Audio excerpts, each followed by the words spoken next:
నమస్కారం ETV news కు స్వాగతం ముందుగా ప్రధానాంశాలు 4 సెమీకండక్టర్ల ప్రాజెక్టులకు కేంద్రం ఆమోదం ఒడిశా ఆంధ్రప్రదేశ్ పంజాబ్లో ఏర్పాటు నూతన ఐటీ బిల్లుకు పార్లమెంటు ఆమోదం జాతీయ క్రీడా బిల్లుకు పచ్చజెండా సింధు జలాలపై పాక్ యుద్ధ హెచ్చరికలు మరోవైపు నీటి కోసం భారత్కు అభ్యర్థనలు భుట్టో బెదిరింపులకు మిథున్ చక్రవర్తి కౌంటర్ బ్రహ్మోస్ క్షిపణులతో స్పందిస్తామని హెచ్చరిక జస్టిస్ యశ్వంత్ వర్మ అభిశంసన ప్రక్రియ విచారణకు త్రిసభ్య కమిటీ ఏర్పాటు అసలైన ఆట ముందుంది ఓట్ల చోరీపై రాహుల్ గాంధీ హెచ్చరిక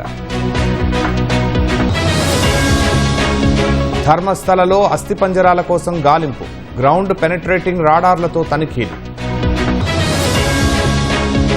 హమాస్ సొరంగాలు ఉగ్ర స్థావరాలు ధ్వంసం వీడియో విడుదల చేసిన ఇజ్రాయెల్